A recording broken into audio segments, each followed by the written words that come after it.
Yeah. Right. I ain't saying this shit, right? I need drums banging. Man, yeah. Rockin' new designer kicks, I rock all kind of shit. Welcome to the show, guys. You're tuned to the Two Guys One Octagon. As always, that was ISO Lando bringing us in. We are so excited to hop into the show today. I am your host, Jesse Moreno, joined by our other host, JL Hines. How you doing, JL? I am fantastic. Got myself a nice cold drink. Ready to talk about the card coming up this week. Maybe not the strongest card that we've seen, but I think we've got a couple plays for y'all, and also want to recap Saturday night as well, and kind of dig into that a little bit. So excited, man! Let's get rolling. Let's get it on, like they used to say in the old days. Yeah, so a little bit of a change of scene coming back to the UFC Apex. So just hold on, we're coming home, Vegas. We got a fully loaded show for you guys. As always, we're going to recap the previous card, talk about our bets, talk about what went down at UFC Fight Island 4. Then we're going to hop into this week's card. JL and I are going to look forward to UFC Vegas 5, Shahbazyan versus Brunson. We're going to break down the entire card for you, including head-to-heads of Calderwood versus Maia, Luke A. Brown, and Brunson and Shahbazyan. And then our favorite segments, the Two Guys One Octagon Newsroom, and the MMA debate where we talk about Khamzat Chimaev. Is the hype real? So stay tuned for every little part of that. But before we move on into the card, let's look at UFC Fight Island 4 like we talked about. A lot went down there in the Till versus Whitaker main event, the undercard as well. I mean, where do we start, JL? I think we start with Khamzat Chimaev getting a round 1 finish, coming out, closing at a minus 1,700, and getting a KO in the first round. JL, what was going through your head when you saw Chimaev get that finish in, I think it was 2 minutes, 45 seconds? What was going through my head, there goes my baby. My 1 unit play on Reese McKee. Gone. Nah, man, you got to feel for Reese a little bit. I mean, taking the fight on short notice. I think it was on Hawani's show yesterday where he was like, well, if Reese McKee was fighting somebody else, maybe we leave this weekend with Reese being that hyped up new prospect. So you kind of feel for him. Didn't even get the chance to throw a punch. And I think he probably had to have known that was coming, but not a good deal for him to just run into the buzzsaw that was Khamzat. So yeah, a little, obviously that was a flyer, so I wasn't too upset about it. But Reese, I gave you a follow. We followed you on Twitter. I got your back. Next time you fight, man, I'm looking for you because I do think that he has potential. Unfortunately, just wasn't the right opportunity for him there on Saturday night. Yeah, I was feeling a little risky because I was on a streak with my live betting, and right before the fight happened, I saw that I could get Khamzat I could get the Khamzat McKee fight at over half a round at about minus 300. So I threw $40 on it, and me and my wife were jumping up and down once Khamzat had his back. At 15 seconds in, I was just praying for Reese McKee to survive, and luckily I got it by about 15 seconds, so I was pretty happy with that. But we're gonna look for my guy. Yeah, tough look for my guy. yeah, and then I lost. I took the over 1.5 at plus 184, so I was a little upset about it. But we'll go deeper into Khamzat later in the show. One of the most frustrating fights for me on the card was definitely Esparza, and she just kept going for the leg locks, and her corner was just begging her not to, but she was really trying to lose every single round that she was in there except for the third round. So I know, JL, me and you were both texting back and forth about making a live play. JL, what is next for Esparza, and what kind of confidence do you have in her in any future bets going forward? Yeah, she did exactly what I thought she was going to do in order to win the fight, which is ultimately why she did win. Looking back at our analysis last week, talking about her ability to get Marina Rodriguez down to the ground and get that wrestling done, which she did. And when she was in control, she looked good. She, in my opinion, deserved to win the fight. But to your point, had me sweating it out a little bit because not only did I make the official play on the show last week, but also I think I live bet it in the first round and got Esparza at like plus 300 there for a moment. I was able to pull the trigger because I was very confident in her ability to eventually get it to the ground. But god damn, I mean, talk about just making me work for it. You know, I don't know what's next for her, man. I think there maybe needs to be some coaching up that needs to be done at this point. But coming off wins against both Michelle Watterson and Rodriguez, as well as Grasso last year and at the end of September 2019, so certainly a strong record of performance for Esparza the last 3 fights, but I think she's got a lot of work to do still. Yeah, for me, man, I took Esparza right after she shot that first takedown and was successful. I was like, if Esparza can get it this easy, I think it's going to be a easy fight for her. And then when she kept giving up position, I was just holding my face in my hands because I was just like, I don't know how these judges are scoring these fights, Fight Island, self-regulated. I didn't know how this was going to go. And with her going for the leg locks twice at the end of the round and obviously getting a lot of damage, I think second round ended with her running away from Marina Rodriguez. I was not feeling good about that bet. So Esparza, thank you for helping me cash out, but you're definitely going in my no bet lineup for your next fight. So I think Gustafsson needs to go into your no bet category there, dude. Falling into the only trap that Verdum could possibly have for him, and really the only way that Gus probably loses that fight. Yours truly called that right. So if you did the right thing and tailed me, you're probably feeling good about that. But Jesse, you've got to be a little heartbroken there. I think you had some high hopes. You said you have Fat Gus there trying to downplay your anticipation over him making his heavyweight debut, but you got to have your feelings hurt a little bit. No, I knew you were going to come at me with Verdum, Gus. I mean, you beat me in that head-to-head, fair and square. I will say once I saw Verdum step on the scale, looking a lot better than he did against Oleinik, I was getting pretty nervous. But, he got caught, man. And I think if you're going to take ex-training partners at pretty far spread odds, I don't think it's the best decision. My mistake. I think you win or you learn here, and I definitely learned. Respect to Gus, though, at the same time, man. He could have fought another fat heavyweight with really crappy footwork, and that was going to stand up and bang with him.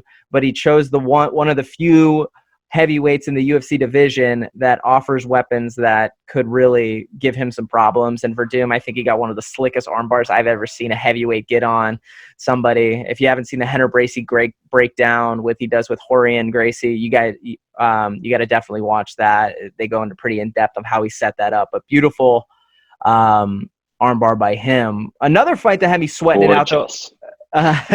Another fight that had me sweating it out was Hua versus Lil Nog. I thought Shogun, being the younger fighter, was going to be able to walk through Lil Nog and kind of maybe probably finish him in the second. And he just kept eating that left straight from Nogueira. And I really thought that I was going to lose out on a 2-unit play here. But every time he got caught with it, he would stumble, and I was like, God, we're done. Yep. We lost. It's over. But yeah, another sweated out victory, but a victory nonetheless. We'll take the dub. Yeah. I had 3 units tied up in that. I had I had my I'm sorry, it's spacing me out. The first fight on the card parlayed with Hua. And then I also had him straight up on 2 units. And he was really trying to make me lose money there. But thankfully, the judges leaned in Hua's favor over Lil Nog. But, JL, I know you're going to bring it to me again here in the main event with Darren Till, Robert Whitaker. So I'll let you have your stage here, and you could tell me about how your film study on Robert Whitaker led you to this beautiful victory that you're having right now. You know what, man? I just knew that there was a dog in this fight that wasn't going to be satisfied until he won, and there was the guy that was just trying to look good while fighting. and the guy who's the real fighter stepped up and took it to Darren Till. No, I mean, I think you had how many units did you have tied up in Till?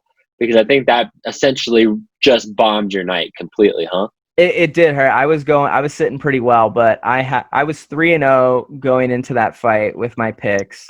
Sorry, I was 3-1 going into that fight. And then I had Darren Till straight up with 1 unit. And then I also had an under 4.5 play on that. It wasn't in favor of Till, but it was just an under 4.5 on the fight. So that was a 2-unit loss right there. So that led me to 3-3 on the night. That fight kind of did hurt me a little bit, but I always cheer for you to make money unless I'm betting on the opposite side of it. So I just want you to know I felt for you. However, I was happy because my 2-unit play on Mr. Whitaker hit. And I think that kind of just real quick, let's just touch on what's next for Darren Till, and kind of what's next for Robert Whitaker. Where do you think, or maybe what kind of range of fighter do you think each one of these guys is going to be fighting here next? I'd like to see, and I think it makes sense for matchmaking, I'd like to see Whitaker versus Hermanson come up. I think that would be a fun fight. And then I think for Till's side, something that I think is exciting and also kind of a crossroads fight for 2 fighters would be Till versus Romero. I think everyone gets excited about that one. I would like Till in that situation just because of the Romero that we saw against Izzy, and if Till is like a less polished version of Izzy.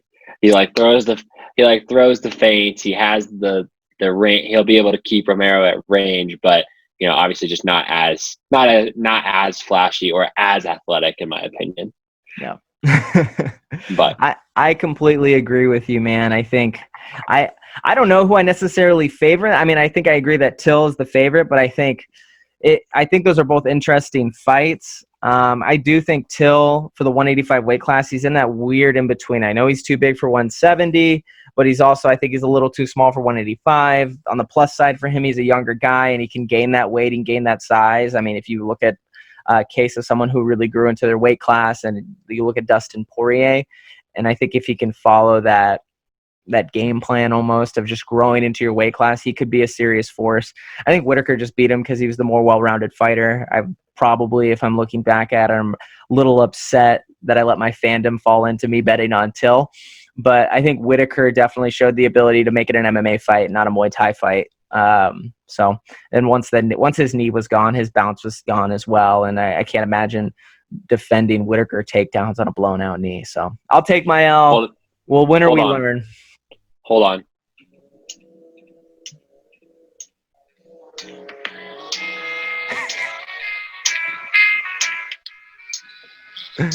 Okay, so JL, I'm sure you want to see this part here. No, I'm gonna be honest, man. I like Darren Till, and I honestly was able to look past my fandom for Darren Till. I'm really just hating on you. I'm not hating on Darren Till. Because I actually, if anybody knows anything about me, I know I got the Chelsea scarves.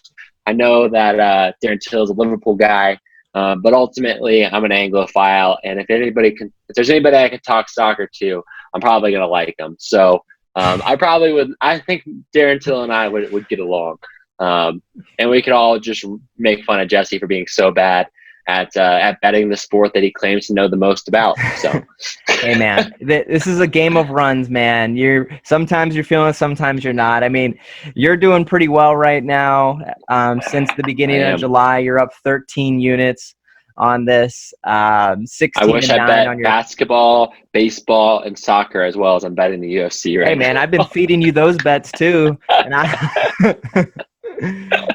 So, JL, you're up 13.3 units. You're making it hard for me to catch you. I'm at plus 1.3, 40% on my official bet, 64% on yours. So keep it going, JL. At least you're up now because you were even last week. So making progress, baby. 1.3 units. We got some plays jumping into the card on Saturday night.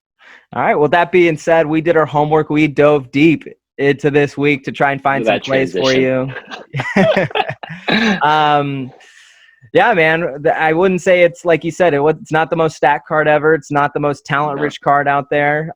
But we did our homework. We dove deep into the archives. We did our best to come up with some plays. So JL, kick it off with Chris Gutierrez versus Cody Durden. Well, Jesse, I'm actually glad I got to do a little research on this fight because I found out some interesting stuff. So I think, those that have been paying attention recognize the Chris Gutierrez name. 3-0 so far in the UFC, coming off of that performance against Vince Morales, where Morales just straight up didn't know how to check a leg kick. Nonetheless, it was kind of impressive. It was like a performance straight out of UFC 3. Jesse is much better at that video game than me, so it's something that he likes to do, where he will literally just KO me by kicking out my leg, which is exactly what Chris Gutierrez did to Vince Morales. But I do think that aside from some very obvious and glaring holes in Gutierrez's game, the minus 330 line, probably a little too high, but deserves to be the favorite. Going up against Cody Durden, making his UFC debut, riding a 7-fight win streak in the NFC. I really couldn't find too much film on the guy, but basically the promotion looks a little bit like Rough and Rowdy. There were Hooters girls, barbecue, straight up rednecks fighting in somewhere outside of Atlanta, Georgia. I'm kidding, but this is obviously going to be a big step up for Cody Durden. So that being said, I would look for Gutierrez to win this fight, get his 4th in a row in the UFC, and then when he actually fights someone that knows what they're doing, probably going to get picked apart a little bit. So just keep that in the back of your mind in case there's any hype on this guy. But that being said, no official play. I think this is one that we probably want to live bet and just see how things shape up. If Durden, who does have some power, lands a couple shots early, I kind of like Gutierrez's quality, a little bit better quality to show through. So maybe we just look for opportunities there. Got you. Yeah, I kind of agree with you on that one as well. So looking ahead to Jamal Emmers, and I'm going to crack this now because there's no way I'm getting Timer versus Timer Valieve, right? That's close. I did my best. So the way it's written on here literally looks like Valley, so I would have pronounced it Valley. Okay, got you. Well, he's a Dagestani. He trains with the Nurmagomedovs. He trains with a bunch of other Russians. He's a Sambo specialist. He's fought in the PFL. He's fought in the World Series of Fighting. The guy has fought the best outside of the UFC. At the same time, it's not when you're fighting outside the UFC, it's hard to gauge the level of talent you're fighting consistently. Some days you might get a top guy that belongs in there. Other days you might get a journeyman fighter, and another time you might get a bartender. So it's really hard to tell with how good he is based off his talent. He's 16-2, so he's doing the best with what's put in front of him. But I do have a hard time gauging at what level he's at. At the same time, Jamal Emmers, he just came off a fight against Giga. Giga's a hard guy to judge where your level's at because he's so awkward. He's there's a lot of spinning attacks. He keeps a far distance. He's got that karate style kung fu master. So it's hard to figure out how good Jamal Emmers is, and for that reason, it's hard to gauge where I feel this money line should be at. For me, it's Dagestani or pass on this one. So we're gonna go with Timer. If you don't know what you're doing, bet on the Dagestani. So no official play from here, but I'm going to look to live bet it, or I might just pull the trigger and go with Timer. I'm surprised, knowing that he's Dagestani, that he's not a minus 1,700 favorite. I agree with you. I cracked myself up. Is that going to be a theme for the show?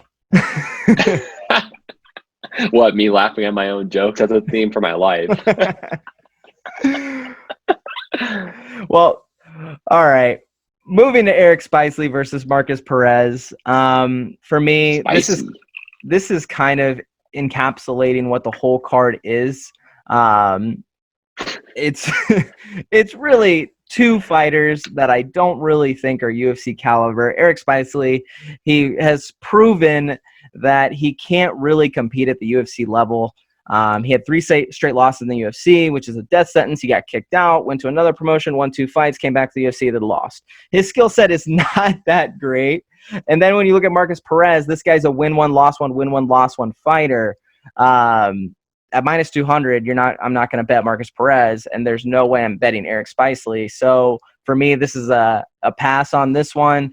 I think this is a good opportunity to live bet. However, if Eric gets off early and you can get Marcus Perez at decent odds, or you feel like Eric's doing a good job, just roll with him. Roll with what you feel best with. But for me, I'm fading this fight all the way. If two fighters are not that good, then I can't confidently say where the money's going to go or where the money should go, however. So it's a fade for me. Is this the one that that you texted me about, saying that it's tough to find a bet when there's two very bad fighters? Yes. Okay. Yes. Got it. Very noted. Be looking to fade any live bet on that, because I don't know what we can trust at this point. Moving on to Ray Borg versus Nathan Manis. So obviously everybody knows Mr. Borg. Last time we saw him going up against our guy Ricky Simone a few months back. Grappling is where he's going to want to take this. And it's really tough to say if he's going to have that advantage against Manis, because we don't have a ton of footage against Manis going against legit guys. It's his UFC debut. That is Nathan Manis. He's got a wrestling background, which is what makes me say, maybe this guy will be able to hang with Borg on the grappling side of things. But he also has a pretty solid striking arsenal at his disposal. He's got really fast hands from what I could tell. I think he has to be the aggressor if he wants to win this fight. I actually really like Manis as an underdog in this situation, and maybe a closer fight than those odds would suggest. It's just hard to tell if Manis is ready for the big show. And I think probably the smarter money would be on Borg, knowing he's the veteran. That being said, I'm not necessarily the sharp, so I'm going a unit play on Nathan Manis. I'll also be looking to live bet that. But I do think Manis has a capability to throw some hands. And like I said, if he is the aggressor here, and Borg's a tough guy to be the aggressor against, but when Manis is the aggressor, especially against a more experienced guy, he's got the capability to win this fight. So I am putting a unit play on the underdog. Again, Jesse, we're looking to make money, man. We are looking for value, and I think Manis at plus 150, not necessarily a well-known guy. I do think that there's some value there. I'm not mad at it. So if you would have went Borg, I might have been upset. So I like it. And if he's moved to plus 185, frankly, I like it even better. So moving forward to Ed Herman versus Gerald Meerschaert. To be completely honest with you, there's a joke there. There's like an Austin Powers joke there. When odds came out for this fight, I thought I would really like a play on Gerald Meerschaert. I thought he got unlucky against Ian Heinisch, and then I really dove in and did some film study, and I did not like what I saw at all from Gerald Meerschaert. He has to be pound for pound the slowest fighter there is in the UFC. Oh boy. He does not move his head. His jabs and straight are so slow. His hooks are even worse, and he's just plodding, moving forward with his head tilted forward. And the only place where I think he's really a problem is if he gets your back. Other than that, I think he's there for the picking. I think all of his fights, he's getting tagged because his head just stays on the center line. Eric Anders beat the hell out of him on the feet. Darren Wynn, he got the win against him by a rear naked choke, but he was getting caught left and right on the feet. And then I watched Ed Herman, and I liked what I saw. He has good takedown defense. He's got good leg kicks, and he does like to make it a dogfight every once in a while, but I think if it is a dogfight between Ed Herman and Gerald Meerschaert, I got Ed Herman. So, JL, we're going to roll with this dog mentality that we got going, and I'm going to make a one-unit play on Ed Herman at plus 160 odds to upset Gerald Meerschaert, because I think even at 39 years old, he's faster than a 31-year-old Gerald Meerschaert. So let's go Ed Herman, and I might even look for a live bet on it as well. Well, the next fight we also have a young buck versus the old vet with Frankie. How'd you say his last name? I want to say like Frankie Says. I want to turn it into like a rock song. So I'm just going to do it. Frankie Says versus Jonathan Martinez. Frankie, 39 years old, only going to be his second fight in 2 years. Last fight was March 2019. and it was a loss against Marlon Vera. So certainly some decent competition there. Martinez, on the other hand, 2-2 in the UFC so far. Last fight we saw him really stand and trade with Andre Ewell. Though I was a little bit put off by the aggressiveness that Martinez had at times against Ewell, and maybe allowed Ewell to work himself back into the fight with some counter-striking opportunities. Nonetheless, though, one of the things Martinez really did well in that Ewell fight was stamp both of the first 2 rounds. Worked the body, worked the legs, and of course got a few shots off on the head. Didn't gas in that 3rd round either, and I think that there's a strong possibility we see a full fight here between him and Frankie on Saturday night. So I am going against the underdog trend. I'm going with a 1.5 unit play on Martinez. This kind of speaks to what we talked about last week, Jesse. You got a guy that's only fought twice in 2 years. Frankie's 12-6 as a pro.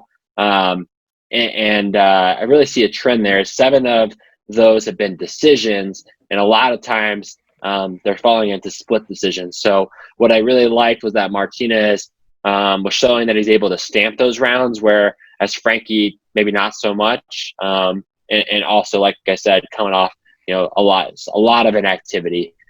So going 1.5 unit play on the young buck there. Again, JL, I keep getting more and more proud of you. I don't hate it, man. I think Jonathan Martinez, Chris Gutierrez, Brendan Royval, Yusuf Zalal, who's making a step up for Factory X, they're all part of that really young Factory X group that are just getting better and better and better. So, I mean, if you think Chris Gutierrez is going to do well, Jonathan Martinez is probably going to do well as well. So, not a bad play. Well, I also have Kevin Holland versus Trevin Giles. And I think this is going to be an interesting fight as well. Giles, 3-2 so far in the UFC, won a split against James Krause in February. He's got that power puncher ability. He's got pretty strong boxing ability, but did get himself into a couple of really precarious situations with Krause on the ground. I think ultimately it was unfair to Giles that was a split decision. But he did get worked by Krause in the clinch and on the ground at times, which I think is maybe what led to the judges. The other thing about that fight is that Krause, I understand, didn't have a training camp at all for that fight, and was able to really work Giles all the way through the full 15 minutes. So the weakness there for Giles is really Holland's ability to stretch this fight out and kind of work him from a cardio aspect. Giles, Brendan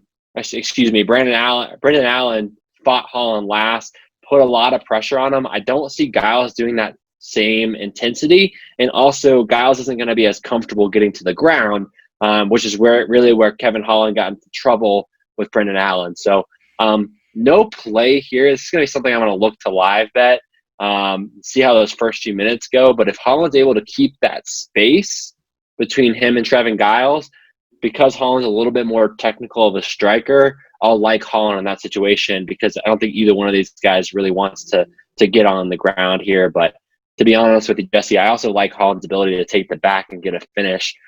He's got a history of doing so. So if he does go to the ground, I see why he's a minus 225. I had him here on DraftKings and minus 210 there on our deal. But let's look to live bet this. I think, like I said, if he's able to keep that space, Holland's going to be able to pick Giles apart from a striking perspective. I like the move. Moving to the fight that I think might be the fight of the night, you got Bobby Green versus Lando Venata in a rematch. They fought in 2017 to a draw. It's kind of controversial as well because Lando got deducted points in the first round of their fight, and Bobby Green came back and fought for some very close rounds. When I rewatched that fight, I thought Lando was clearly the better fighter. And I think he deserves better odds at a minus 145. I mean, we just saw Bobby Green fight against Clay Guida. He's not really adding any new elements to his game. We know what to expect from him. At the same time, Lando, we know what to expect really good striking from him. I think he's the better striker. I think he defends against any takedown attempts for Bobby Green. To be honest, I think Lando Venata gets Bobby Green out of there this time. I think he got the reads on him. He knows what he needs to do as far as to create openings for himself. He's a very, very high-level striker, one of the most underrated strikers in the UFC. I'm really high on Lando Venata here. I'm making a 2-unit play on Lando Venata to beat Bobby Green, and I love the minus 145 odds. I think it should have been closer to minus 200 or even up to minus 250. So we're going to hit that money line at minus 145 for Lando Venata. I like it, man. You seem confident, and I know your record hasn't been where you'd like it to be, but I like your confidence there, and I think I might tell you just out of that confidence. So. We're on the come up, dude. You should. Yeah. So that concludes our undercard breakdowns. Let's move into our head-to-head section where me and JL go deeper into each one of these fights, and potentially there's be some debating in there. So let's kick off Vicente Luque versus Randy Brown. JL, I'll let you lead this one off. Yeah, first and foremost, I want to say that I love Randy Brown's nickname. His name is Rude Boy. He is from Jamaica, my understanding. I think I got that correct. If not, we probably need to go back and edit that out. But Randy Brown, both of these guys have fought Nico Price. So that's kind of the angle I took, looking at how they fought against Nico Price, who Luque has pieced up twice now. Randy Brown coming off a loss against Nico Price. That was the weirdest knockout I've ever seen. Come on. I mean, dude, Randy Brown's most impressive victory is against Mickey Gall. So, take with that what you will. I really like Luque I think I had him at minus 190. It looks like he's dropped a little bit down to minus 185. And 7-1 in the last 8 fights, coming off another win over Price. And a loss against Stephen Thompson where he went the distance with him. I see no real reason to question Luque at minus 190, and no reason why Brown should give me any pause on taking that bet. So I've got Luque a 1-unit play on Vicente, and I feel pretty confident about that. So I'd like to see where your head's at. Well, when I originally watched it, I thought Vicente – when I saw the line, I originally thought Vicente Luque all the way. And then I watched some film on Randy Brown, and I was like, man, this guy is good. Like, he's technically sound. Obviously beat Mickey Gall, but now we know further that Mickey Gall's a bum. And then watching his only impressive victory, Jesse. And then his fight against Nico Price, I thought, all right, he got unlucky. That was a weird knockout where he hold him with his foot and got him with some hammer fist. That was a little weird. Unlucky or put himself in a bad position because he put himself there. I mean, who would have thought they're going to get knocked out there? And then I thought he put him. Everybody gets knocked out there. That's where you get the hammer fist, bro. That's like I don't even fight from the top. From the top? Are you kidding me? He was getting hammer fisted. He was odd top and got knocked out. But cut the man some slack. But then I went back and watched tape on Vicente Luque, and I realized why he's so great, man. He's the modern day Chris Lieben. For all my hardcores out there, Vicente Luque. I have no idea who that is. Dude, Vicente Luque, he drags fighters. Kind of like Alex Oliveira last week, he drags fighters into these dog fights and makes them 50-50 fights. But really, if you're in a 50-50 fight with Vicente Luque, he's probably going to win because he just can go so freaking deep, man. It doesn't matter what he looks like or what you look like or the damage that he's taking. He just finds a way to win. This guy's a winner. So I'm going to go Vicente Luque. I like the minus 185 play. Jay, I'm rolling right with you. I'm going to do a 1-unit play on Vicente Luque at minus 185. You know what, man? I'll have to noodle on it, and I'll get the official picks out via Twitter later this week. But I might even be rolling with Luque a little heavier than that. Yeah. So we'll see. So I'll let you kick off this next one since I led off the first one. I'm actually really excited about this. So just real quick, obviously JoJo Calderwood stepping up really and was in line next for a title shot against Valentina, but wants to fight so bad for whether it's financial or JoJo's just a fighter and wants to get out there. So I think that's kind of why they bumped it to the co-main event, and I'm glad that they did, especially with Holm and Aldana falling off the card, which I was actually very excited to see that. So Jesse, give me your read, man. What are you thinking on Calderwood versus Jennifer Maia? I think with Jennifer Maia, you know what you're going to get. You're going to get a fighter that's going to come forward, pressure you, try to get you up in the cage, try to take you down, and then maybe try to submit you. But to be honest, I don't think it's that impressive of a style, and I don't think her her will and her ability to get the fight to those positions against a fighter like Joanne Calderwood are going to be there. Again, maybe I'm falling for my fandom here, but I think JoJo Calderwood's going to outclass her. I think the teep is going to be a really big problem for a fighter that keeps coming in like this, like Jennifer Maia is. I think she's got JoJo's got shout. That's a good shout. Yeah, really good Muay Thai. I think she's going to tear up with the leg kicks. And if Jennifer Maia gets it to the ground, I think JoJo has enough on the ground to get this thing back up. So I think JoJo is going to pick her apart, to be honest. She may drop around early on. She might drop that first round, so it might be an opportunity to live bet as well, because JoJo does take a minute to get her rhythm going. But I don't think Jennifer Maia has the tools to capitalize on the holes that Jennifer Calderwood does have with the lack of head movement to really make it pay. So I'm going to go Calderwood. This is another 1 unit play for me on Joanne Calderwood. I think I might even go as high as 2 units. I'm feeling pretty good about Joanne Calderwood here and her style, how it's matching up against the X's of Jennifer Maia's. Yeah, and we don't talk about these prior to getting on the show here. So, Jesse, I think we're gonna be lining up again together here with Calderwood versus Maia, because I like Calderwood as well. I mean, to be honest with you, I think that there's an argument to be made that she beat Caitlin Chokagian in that last fight. She really ate up Chokagian's leg. I think JoJo's a smart fighter. I think your shout on the teep kick is absolutely 100% something that JoJo will do. I think she's going to have a good game plan going into this fight. Like I said, she is not giving up a title shot, but maybe, if she was to losing that opportunity. So this is a big deal. She's got a lot riding on this. And Maia's tough, man. I definitely think we can't discount that. She's been up against some legit competition, but has always struggled the couple of times that she has. So I like Calderwood as well. I'm sticking with only a 1 unit play just because I have in my note here says Jennifer Maia is too tough to put more than 1 unit on, because I do think she's going to continue to come forward unless JoJo somehow knocks her out. There's no way Maia is going to give up here, and I think that kind of keeps me from betting a little bit heavier on this. But I'm excited, man. I'm really excited to watch this fight, and I'm excited to see what JoJo's able to do there and hopefully get herself more prepared for what is certainly going to be a very tough, maybe insurmountable fight against Valentina Shevchenko. So. Well, who do you feel more confident in, your Calderwood play or your Luque play? I probably feel more confident. Oh, man, that's tough. I probably feel more confident in Luque. Yeah. Just because there's really nothing about Randy Brown that made me question it. And Maia is tough, man. She's gonna stand in there and keep coming forward. I don't see a situation where she doesn't do that.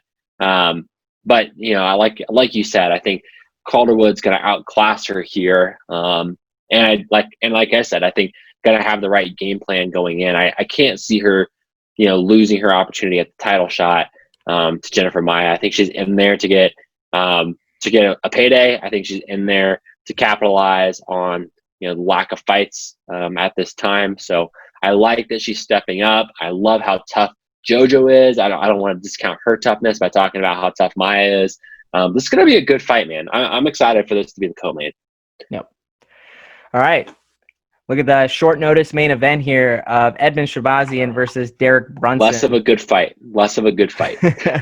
Well, we have Edmund Tarverdian's next pupil following Ronda Rousey and Edmund Shahbazyan. This guy is on a mission, man. He's a young guy. He's on a knockout streak. He's got power in his hands, and he's going up against a savvy veteran in Derek Brunson. I'm glad we grabbed Brunson's Tinder picture for this slide.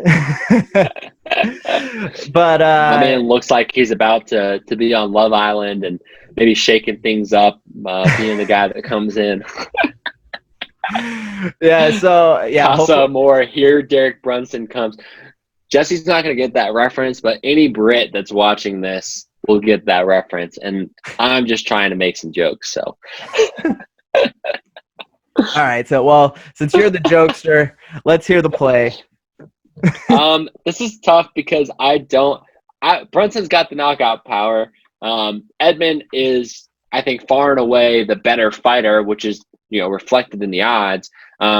but I'm too scared of Brunson to make a heavy enough play on Edmund that will win me enough money to make me feel good about the bet.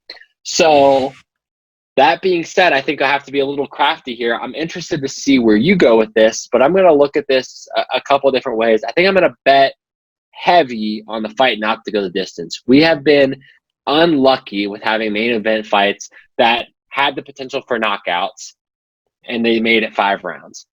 I think there's and I've said this now like 4 weeks in a row, there's very little chance that this goes an entire 5 rounds. So let me look, actually. It's minus 370 that the fight doesn't go the distance. Yeah, I mean, that's tough odds, but I'm going to do it anyways. We're going to do a 4-unit play. Oh my God. Fight doesn't go the distance so that we can at least win a little over a unit. And then the other fun one here, Jesse, is a 1-unit play on Derek Brunson to knock out Edmund. And that is playing at, I believe, Brunson wins inside the distance plus 410 for both 5 dimes and sports bet. The other ones haven't come out yet. But I like Brunson wins inside the distance as a little 1-unit flyer would cover. Well, that would actually, I'd win both those bets in that situation. But that 1-unit flyer, just for shits and giggles, he's got the potential to knock him out. I think Edmund's gonna win. I want to be clear. I think Edmund's gonna win. I'm just looking for some value. I'm just looking for maybe an opportunity to make some money. And what's a 1-unit play? It's just money. So I say throw that out on Brunson and see if we can get lucky and get a knockout. So when I watched this fight, when I watched the film study on this, I thought I was going to make a play on Derek Brunson. I thought that, all right, he's the wrestler. We haven't seen Shahbazyan up against a really good wrestler, yada, yada, yada, rock, paper, scissors kind of thing, right? Well, then I watched Derek Brunson, and I didn't really see the wrestler. I saw a guy that used to be a wrestler that now fell in love with his hands. And we see this time and time again where we see a wrestler just falls in love with the knockout. Well, Derek Brunson, he's the wrong fighter to fall in love with the knockout because he has terrible footwork. He overextends in all his punches. His chin is probably maybe 2 feet, I'm not exaggerating, past his knees sometimes when he extends for these. And he gets caught all the time. He doesn't move his head off the center line. Ian Heinisch had him on skates. I mean, it's just like, if you look at Style Bender, I know that's a certain case, but Edmund Shahbazyan is following in the Style Bender type of trend. If he just demolished Brad Tavares, who Style Bender went 5 rounds with. Now he's fighting the guy that Style Bender fought after fighting Tavares and Brunson. I think he's going to try and be more impressive, and I think he's going to look for the knockout. And Brunson's style, I think, just leads to someone who has a big possibility of getting KO'd. So I think Shahbazyan is going to win this fight. I feel that minus 290 to minus 320 range where he's sitting right now is pretty fair. Although I'm kind of in the same boat as you, JL, the odds are way too high for me to feel comfortable about throwing 6 units to win 2 or 3 units to win 1. I don't feel good about it because there is a possibility that Brunson says, you know what, I am actually going to use my NCAA Division I wrestling background to just wrestle this kid. And we haven't seen Shahbazyan with his back up against the wall. So I'm going to fade this fight altogether. It's not, I don't think it's worth it. So I'm going to take advantage of the UFC having fights every weekend, probably till the end of the year, with some fights on a Wednesday, and my chips are going to stay home on this one. So for me, it's fade this fight altogether. It's the head-to-head. Damn it, Jesse. Okay, all right, I'm reconsidering a couple things. Live, this is how the magic is made. This is how we get stuff done. Brunson wins inside the distance, has now bumped to plus 615, Jesse. Brunson wins by decision at plus 420. What's up? And let's see. Shahbazyan wins inside the distance, now at minus 210. I think there's some value there. I'm gonna sit on that for a second. I'll give the official plays. Give us a follow on Twitter at Two Guys One Octagon for the official plays that'll either come out the night before or day of the fight. That way you can see those.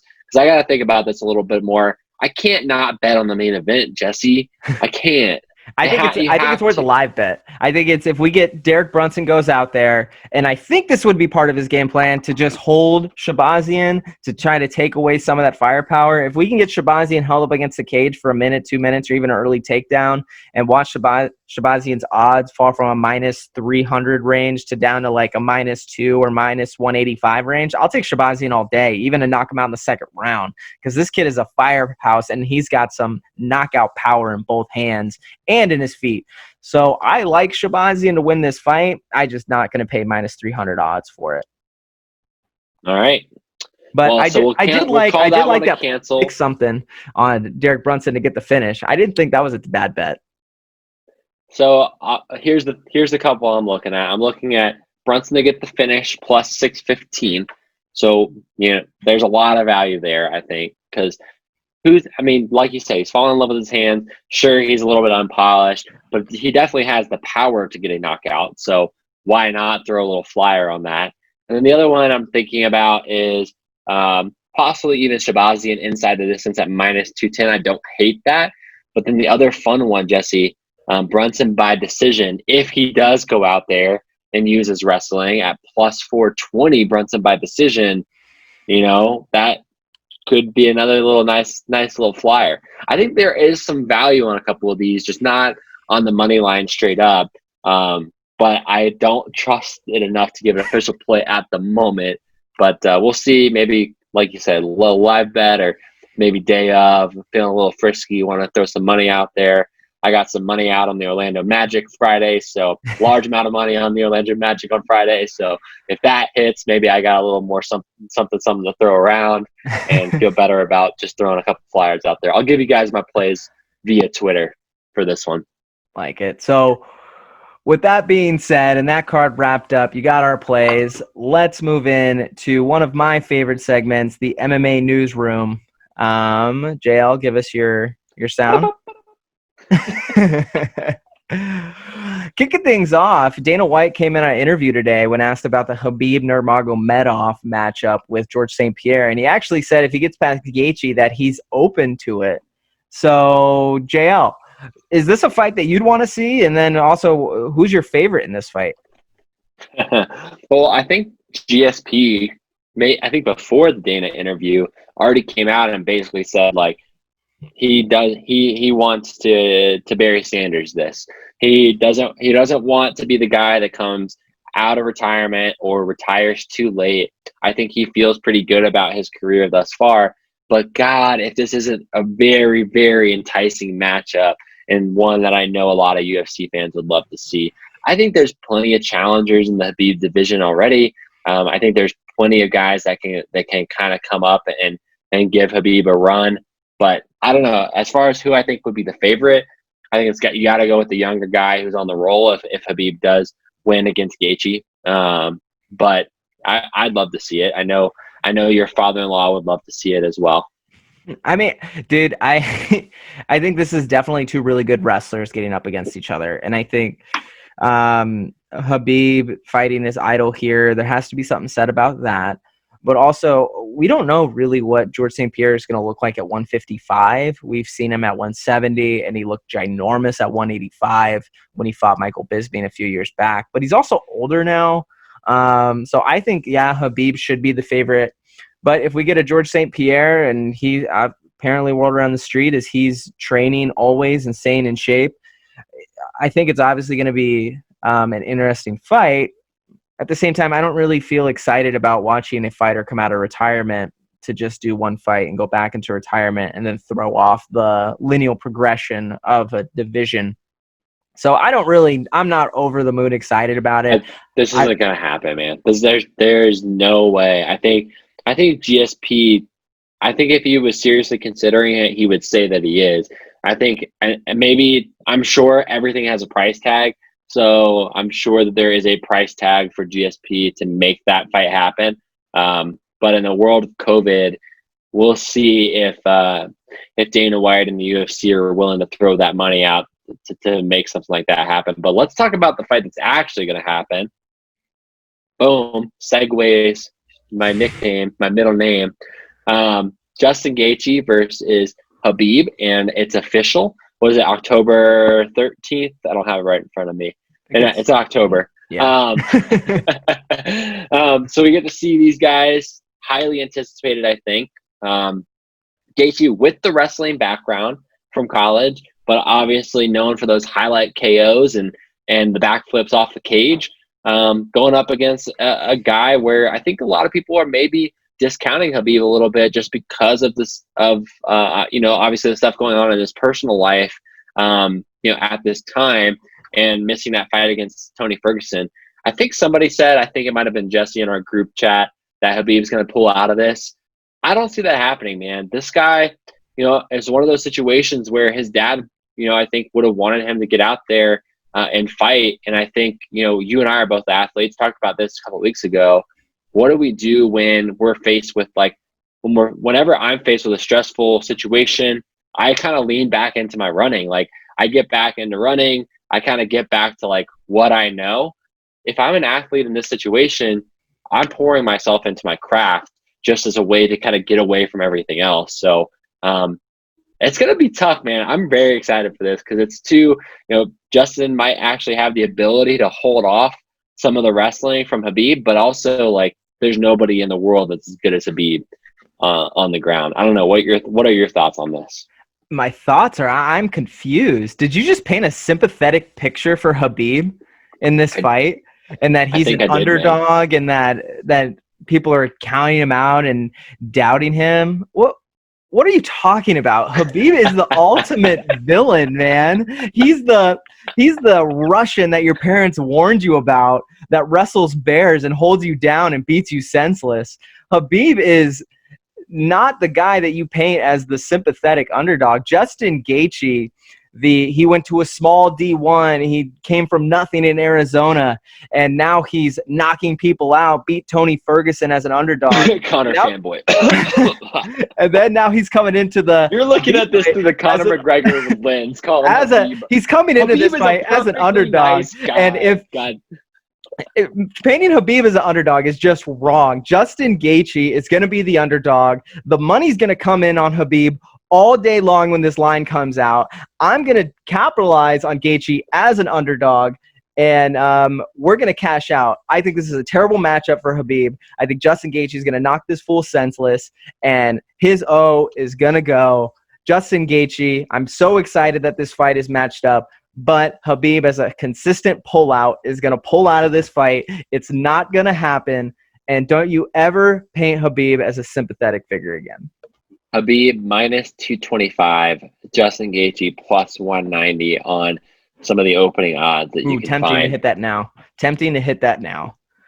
I mean, if you think that the money is going to come in on Khabib at minus 225, that's kind of making my point for me, dude. There's no reason why Khabib shouldn't be a minus 300 favorite with the dominance that he's shown so far. But I mean, I don't mind a bet on Justin Gaethje here either.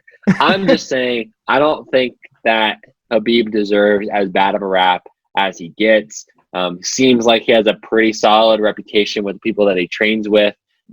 Just a very competitive guy, and I respect the hell out of that. Go on Twitter and type in Khabib time. See how much comes up. He has plenty of fans. And if you ever go on MMA Twitter and look up who the best lightweight of all time is, you'll get Khabib all over the place. And the man has minimal lightweight title defenses. So, well, this will be a good one for him to stamp his resume with, Jesse.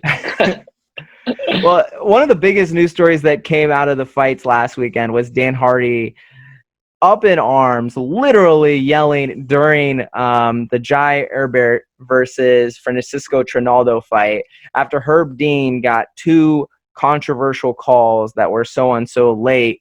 JL, I know we kind of have differentiating opinions on this, so I'll let you kick it off, and then I'll go on what your thoughts on this whole situation was. Yeah, I think the first one, I think it was in the Boser fight, not as controversial as the Herbert and Trinaldo fight. I get where Dan Hardy's coming from on this, and I think, with Trinaldo pausing before continuing to strike, where it was very obvious Herbert was if not completely knocked out, certainly didn't want to continue, in my opinion. But ultimately, Trinaldo, can't do anything about it. If Herb's not calling the fight, then he's got to continue to compete. That being said, I think Herb makes a good point. He said, I think, came out on Instagram and said, I can't just, stop the fight because somebody's yelling, stop the fight, especially in an empty arena. It's tough for me to know where that's coming from. So regardless if it was a bad stoppage or not, which, I think it was a bad non-stoppage, I still think it's kind of unprofessional for the guy announcing, regardless of UFC, MMA experience, to be coming after a referee. And in my opinion, Dan Hardy probably has to learn a lesson from that. As far as professionalism on the side of the octagon, I get he's passionate. I appreciate that, but come on, man! Like this is a dangerous sport. Everybody knows that. Herb is one of the best in the business, and I think you got to cut him a little bit of slack there. And frankly, it's not your place. He literally missed his interview, or the start of his interview of Trinaldo, because he was yelling at Herb Dean. And I'm just like, if I'm ESPN, I'm like, come on, Kirk Herbstreit's not yelling at the referees in the UCLA USC game. Well, fair enough. JL, I think our opinions are actually closer than I thought on this fight. When I saw it go down, I was really on Dan Hardy's side. We're not the NFL. We're not. The MMA is not there yet. And this is a sport that is growing, and Dan Hardy is passionate about that. And he has an opportunity to make an impact by talking to a referee. And I understand his feelings there. And I think he did the right thing in this picture where he's having a side conversation with Herb Dean. At the same time, I listened to what Herb Dean said, and I didn't think Herb Dean was wrong either. He said Herb Dean, especially in an arena there's no fans in, and you can clearly hear everybody else talk in there. We heard him screaming over the audio, and you could tell that we could hear it even if it wasn't through his own microphone, that he was yelling, "That's 2 times, stop the fight, him and Paul Felder. That's, as a referee, how are you able to differentiate between what's the corner, what's your sideline official, who's saying what? Because let's say he did stop the fight because he thought the corner was calling that, not Dan Hardy. The repercussions of that would be pretty bad. And, I think Herb Dean did miss those calls. I think Tanner Boser put too much damage on Pessoa, excuse me if I'm getting his name wrong. And I think Jai Herbert was clearly out when he hit the ground. And when he literally got stoned, hit the ground with his glove glued to his face, unconscious. And then there was about 3 seconds that went by.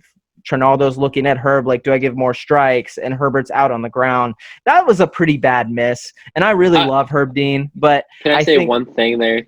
Because I think Herbert, it literally looked like he moved a little bit when he hit the ground. And Herbert was growing into and winning that fight. And I think maybe that's what caused Herb Dean to kind of to pause there, because knowing, like, I think it would have been different is what I'm saying if Trinaldo was laying on the knockout power type shots and winning that fight for the entirety of the fight, and then Herbert gets knocked out. I think Herb probably calls that a lot quicker. But the fact that Jai was growing into it and probably winning that fight maybe gave Herb Dean a little bit of pause, and seeing maybe a little bit of movement, even though I think he was knocked out, made the illusion of movement, made Herb stop and say, he got criticized last year for stopping a fight too early. And I think that's probably still at the back of his head. Maybe we just need to lay off the referees a little bit, because it's certainly not an easy job to be in that octagon. It's definitely not an easy job, but I do disagree with something you said. I don't think the previous events should really have any weighing on Herb Dean's decision on when a guy hits the ground. We could see it on TV. I know he was kind of out, and he was probably about a 45-degree angle behind Herbert when he got hit, but we could see it on TV that his eyes rolled back to his head, and he was stoned when he hit the ground. I think if Herb could have seen the eyes, it would have been different, because you're right. We could see the eyes, and Herb couldn't. Well, that's him being out of position then at the same time. And it's easy to play Monday morning quarterback here and tell him what a terrible job he did. In my opinion, he's still the best referee in the game. He's better. I think he's better than Dan Lagriotta, Mark Goddard, list goes on. But I think this is a miss by Herb, and I think maybe Dan Hardy went a little too far here, but I like both of them and respect both those guys. So nice, Jesse. Way to play the politician. Well, I know you're excited to talk about Chimaev. He had some comments for Conor McGregor on Twitter after Conor called him something like a rat or something like that. And then Chimaev said that he has chicken guts, which apparently in Russia, calling someone a chicken is a very big insult. I don't know. In my opinion, JL, you're a chicken, but whatever. I don't really make anything much of this with Conor and Chimaev. I don't think this is a fight that we're ever going to see. And this is really going to segue us in this next conversation. But JL, before we do hop into our debate, what were your thoughts on this? Is there any culture in the world where calling somebody a chicken is a positive thing? No, apparently it's a super bad insult. Like it's one of the worst things you could call someone in Russia is a chicken. Until Conor fights his second fight of the season, I don't want to talk about any story that has to do with Conor McGregor, to be honest with you, aside from our buddy Evan possibly seeing Conor driving down the road in Vegas in his green Lamborghini.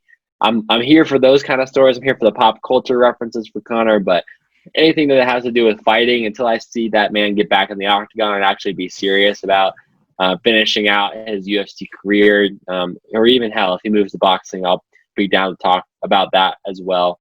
But ultimately, I'm kind of bored by the Conor phenomenon at this point, and until I get to see more of him in the octagon. Got it. Yeah, I'm over it, man. Well, we'll see, man. The thing about Conor McGregor, man, is he could lay low for so long, giving Sergio Ramos some crap here and there and talk about he's training. Running out of time, Jesse. But the thing is, if he comes back, he's just going to be the biggest name in the sport all over again, man. He's got that power. So I'm not saying he's not. I just don't really care about what he's doing outside of the sport of MMA. Fair enough. Well, let's hop into the debate. I know we got Khamzat Chimaev. Is he worth the hype, man? This guy closed at close to a minus 1,700. That's like a 97%, 98% implied probability against Reese McKee. He goes out there, he finishes him inside 3 minutes, and he makes it look really easy. Doesn't even get a punch landed on him. My question to you, JL, and I'm going to dive into this as well, is Khamzat Chimaev worth the hype that he's getting right now? No. And we said this last week. So obviously the minus 1,700 odds ended up playing out. I think, with Reese not even getting off a shot, pretty much close to 100% possibility of Khamzat winning that fight. That being said, keep in mind I literally can't even remember the name of the first guy that he fought. John Phillips. What was it? 13 days ago. 10. These guys, the talent that he's fighting is not anywhere close to the talent he needs to fight to be able to live up to this hype. And I get it. He's got what seems like a pretty solid, skill set. But I will tell you, Jesse, when I did that film study on Khamzat versus McKee and Khamzat versus Phillips, I saw a guy who was unpolished and had the skill set, but still had a long way to go to get to the point where we could consider him in the same breath as a top 15 in that division. So my opinion is I'd like to see him. I think, sure, man, give him, I guess maybe, the way that this works is one of those top 15 guys probably doesn't want to fight him at this point. Maybe he needs to get one more stepping stone, needs to fight somebody in that 15 to 25 range in the rankings. But I'd like to see him face off against somebody that knows how to wrestle. I'd like to see him go longer than a round and a half. There's still a lot more out of this guy we need to see before we start talking about him being, a contender. Yeah. I think this is just ridiculous, man. I think Khamzat, it came out today. He's 20th in the world in the welterweight rankings. give you an idea of who he beat on that list. He's ahead of Gunnar Nelson, Nico Price, James Krause, Li Jingliang, Bilal Muhammad, Jake Matthews, and the people right in front of him, Luque, Tony Rocco Martin, Donald Cerrone, Vicente Luque, Neil Magny, Robbie Lawler, Rafael Dos Anjos, Damian Maia. He's in this conversation, which is absolutely insane to me. I think we can all agree that Khamzat, from what we have seen, he's a specialist. And what we see with a specialist is it's almost like a rock, paper, scissors trade-off. If you go back to the old days in the UFC, a wrestler beats a boxer, boxer loses to a kickboxer, jiu-jitsu guy beats this guy, but it's all styles, right? The same thing applies when you have a specialist in today's world. If you run into a guy that is the anti-style to your style, you are going to look terrible. Look at Damian Maia versus Tyron Woodley is the one example that comes to mind. Khamzat, he's getting very favorable matchups right now. He's getting guys that don't really have great takedown defense, so he looks amazing. He looks like one of the best fighters out there, and people don't stand a chance with him because he's hyper-aggressive and goes out there and tries to finish you. At the same time, I think if you put Khamzat, and I got a guy texting me during the fight, I want to see Khamzat versus Colby Covington. If you get Khamzat versus Colby Covington, you are going to be, maybe you'll be surprised if you're one of these fans that are rooting for Khamzat. Colby Covington is going to stuff the takedown all day long and jab this dude to death. And the fact that Chimaev is in a weight class where Kamaru Usman is the champion, who is probably the best MMA wrestler I've ever seen, is going to be a complete problem for him, literally a problem, as Kamaru Usman likes to say, if we ever see this matchup. We have to see this guy, one, go over one round, like you said, see where his cardio's at, and when he can't get the takedown, what is his stand-up like? Minus 1,700, those were big odds, and maybe I was wrong and the bookies were right. But at the same time, I don't think Chimaev is worth this hype. I'd like to see him take on a Gunnar Nelson, a Nico Price, a Mike Perry, even a Vicente Luque, and see how that goes. But if you throw him in there right now against a Tyron Woodley, Leon Edwards, Kamaru Usman, Colby Covington type guy, it's going to be a problem. What about Khamzat versus Donald Cerrone? And what would you put the Donald 3-fight losing streak? Granted, I mean, Anthony Pettis, Conor McGregor, Justin Gaethje, certainly nothing to shake your head at. But what would you put? I mean, Donald's not going to be a guy that runs away from any fight. I feel like Donald Cerrone would take this in a heartbeat as an opportunity to kind of put a guy like Khamzat maybe in his place. Donald doesn't strike me as a guy who's going to run away from something like that. Would you be interested in seeing that? And then who would you make the favorite? And give me a rough, since we're not really debating here, give me a rough estimate on the odds. I mean, now we're talking matchups, right? And Donald Cerrone being an older fighter, I would think I would put Khamzat as the favorite, and I think I'd see him as high as minus 250, minus 300. Because I think disrespectful. Khamzat has enough of a takedown game to take him down. At the same time, there's going to be value on a Cowboy, because if Cowboy can stuff the takedown, he's going to be able to really pick Chimaev on the feet apart. And that's what I would assume, because we don't have enough of a sample size on Chimaev to have an opinion either way and say that you're absolutely right. All I can say is examples over time have shown that fighters that only have, 9 fights now? Or is he 8 fights? That don't have this long experience and haven't gone through the levels of tests that are needed to give them their championship status, they don't do well. You got to go through the progression of a career before you are granted this hype that Chimaev has. I don't know why the hype hasn't been. I mean, Shahbazyan in the main event, he's not even anywhere close to this fight, and he's been knocking people out left and right. You got Sean O'Malley knocking people out left and right, but Chimaev is the guy that seems like he's getting more hype than anybody. Yeah, I unfortunately, we're on the same side of this debate, like we were for most of our head-to-head predictions. But hey, we'll try to come back and be a little bit more diverse and confrontational with each other next week. Next week we'll go deep into Roy Jones versus Mike Tyson. Oh God. I'll be waiting with bated breath to see who the UFC gives to Khamzat next, and where that fight's going to take place.